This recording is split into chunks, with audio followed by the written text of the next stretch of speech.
नमस्कार माझ्या मित्रमैत्रिणींनो, स्वागत आहे तुमचं प्रीती अकॅडमी या तुमच्या YouTube चॅनलवर। बघा, लक्ष द्या, टीईटीची एक्झाम आलेली आहे, तुम्हाला सर्वांना माहिती आहे। त्याच एक्झामच्या अनुषंगाने आपण आपले व्हिडिओ स्टार्ट केलेले आहे। मागील व्हिडिओमध्ये मी बुद्धिमत्ता हा टॉपिक सुरू केलेला आहे। बुद्धिमत्तेचे दोन ज्या उपपत्ती आहे, जे सिद्धांत आहे ते मी तुम्हाला सांगितलेलं आहे। आजच्या व्हिडिओमध्ये मी तुम्हाला जेपी दासची उपपत्ती सांगणार आहे। जेपी दास यांचा कुठला सिद्धांत होता, त्यांनी कोणत्या वर्षी तो स्थापन केला आणि त्या सिद्धांतामध्ये काय काय सांगितलेलं आहे हे पूर्ण आपण आजच्या व्हिडिओमध्ये बघणार आहोत। चला व्हिडिओ स्टार्ट करूया।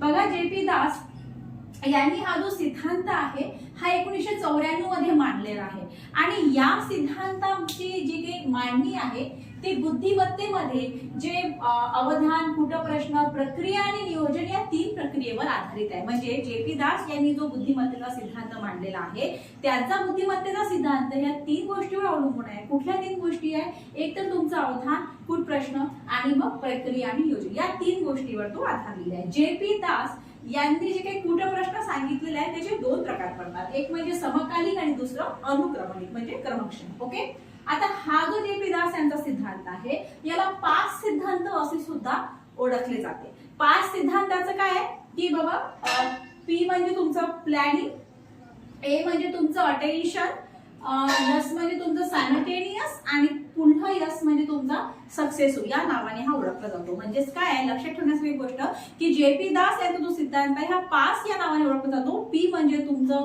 झालेलं आहे तुमचं प्लॅनिंग, मग तुमचं अटेन्शन, मग तुमचं सायमल्टेनियस आणि मग तुमचं सक्सेस या नावाने तो ओळखला जातो। बघू, लक्ष द्या काय घटक सांगितलेले आहे। सर्वप्रथम त्यांनी सांगितलेलं आहे उत्तेजना किंवा अवधान। आता बघा, अवधान काय की व्यक्तीचे जाणीवपूर्वक एखाद्या गोष्टीकडे लक्ष केंद्रित करण्याची प्रक्रिया म्हणजे अवधान। म्हणजे समजा, उदाहरणार्थ आपण समजा कुठे गेलो, बाजारामध्ये गेलो किंवा कुठेही गेलो तर काय होते माहिती का, कुठे एखाद्या गोष्टीकडे आपलं जाणून बुजून लक्ष दिलं जाते, कारण की ते गोष्ट तशा रीतीने दाखवल्या जाते, आपलं लक्ष बिलकुल तिकडे जाते। जसं उदाहरणार्थ टीव्ही मध्ये ऍड बघा, टीव्ही मध्ये जे काही ऍड दाखवतात ना ते अशा प्रकारे दाखवल्या जातात, अशा प्रकारे त्याचं सगळं केलं असते एडिटिंग की तुमचं लक्ष त्याच्याकडे जातेच, ईशा बिलकुल अशा भडक याच्यात ते दाखवल्या असतात, तेच आहे तुमचं अवधान। त्यानंतर बघा, समकालीन प्रक्रिया।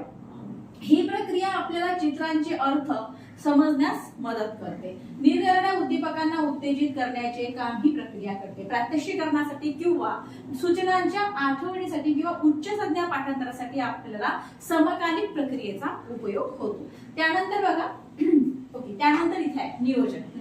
बघा, सूचना लक्षात घेतल्यानंतर त्यावर विचार करून आपण निर्णय घेतो। आता एखाद्या गोष्टीचं नियोजन, नियोजनाचा मुख्य उद्देश काय असतो की रणनीती निवडणे, प्रश्नांची सोडवणूक करणे व समस्या आत्मपरीक्षण करणे यासाठी नियोजनाची गरज ही असते। आपल्याला नियोजन कशाला पाहिजे? नियोजन आपण आता आपली एक्झाम आहे 21 तारखेची, मग आपण नियोजन करतो का? करतो आपण नियोजन का करत आहे का?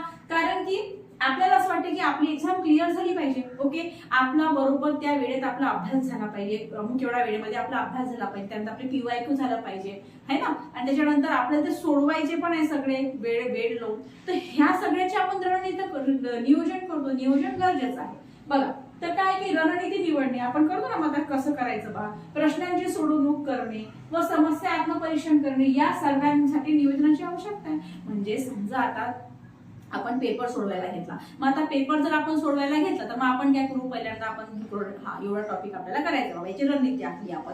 त्याच्यानंतर मग आपण काय केलं, मग जे काही प्रश्न आहेत ते आपण सोडवून केले, नंतर मग आपण स्वतःच आत्मपरीक्षण केलं की आपण कुठपर्यंत येऊन पोहोचलो। ठीक आहे, हे आहे नियोजन। या सर्वांसाठी मग तुम्हाला नियोजनाची गरज असते। ठीक आहे, आता बघा, पास यांनी जो हा जो सिद्धांत आहे म्हणजे संज्ञात्मक मूल्यमापन पद्धतीचा जो विकास केला, यात त्यांनी दृकश्राव्य माध्यमाचा उपयोग केला। तर दृकश्राव्य माध्यम म्हणजे काय की शाब्दिक, अशाब्दिक, ओके, त्यानंतर हे टीव्ही वगैरे किंवा दूरदर्शन ह्या सगळ्या गोष्टीचा उपयोग करणे म्हणजे दृकश्राव्य माध्यम आहे। ओके, आणि या चाचणीचा म्हणजे शाब्दिक आणि अशाब्दिक चाचणीचा उपयोग 5 ते 11 वर्षांच्या मुलांना प्रशिक्षण देण्यासाठी होतो।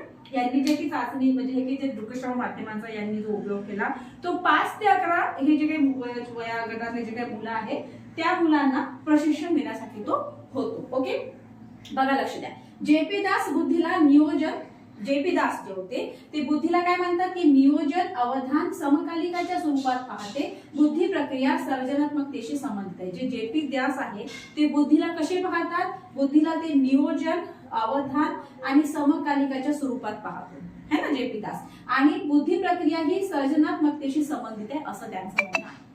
आपण काय बघितलं, आपण बघितलं जेपी दासचा सिद्धांत. जेपी दासचा सिद्धांत कोणत्या साली आला, 1994 साली आला. मी इथं लिहिलेलं आहे. ओके, त्यांनी काय म्हटलं की आपल्या मांडणीमध्ये काय काय गरजेचं आहे, बुद्धीमध्ये काय की अवधान आहे, कुठं प्रश्न आहे आणि प्रक्रिया आणि नियोजन या 3 प्रक्रियेवर ते आधारित आहे. ओके, मग त्यांनी कुठं प्रक्रियेचे परत 2 प्रकार सांगितले. कुठले प्रकार सांगितले, एक सांगितले त्यांनी समकालिक आणि दुसरं सांगितलं त्यांनी अनुक्रमिक.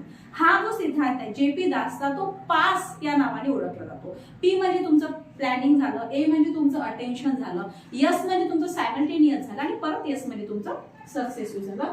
या नावाने हा ओळखला जातो. हे तुम्हाला लक्षात ठेवायचं आहे, कारण की हा प्रश्न पेपरमध्ये येऊ शकतो की पास हा सिद्धांत कोणा सांगितलेला आहे, तर जेपी दासने सांगितलेला आहे, किंवा पास हा जो सिद्धांत आहे याच्यामध्ये कुठले कुठले घटक येतात हे सांगितलं विचारला जाऊ शकते. हे तुम्ही लक्षात ठेवा, काळजीने हे लक्षात ठेवा. ओके, बघा लक्ष द्या.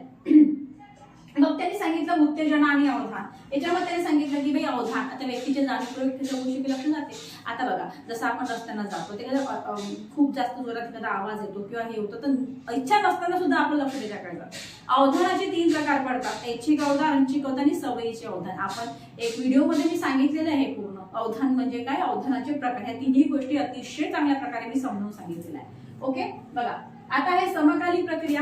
आता ही प्रक्रिया आपल्याला चित्रांचे अर्थ समजण्यास मदत करते, जी समकालीन प्रक्रिया आहे. निरनिराळ्या उद्दीपकांना उत्तेजित करण्याचे काम ही प्रक्रिया करते. प्रत्यक्षीकरणासाठी किंवा सूचनांच्या आठवणीसाठी किंवा उच्च संज्ञा पाठांतरासाठी समकालीन प्रक्रियेचा उपयोग केला जातो.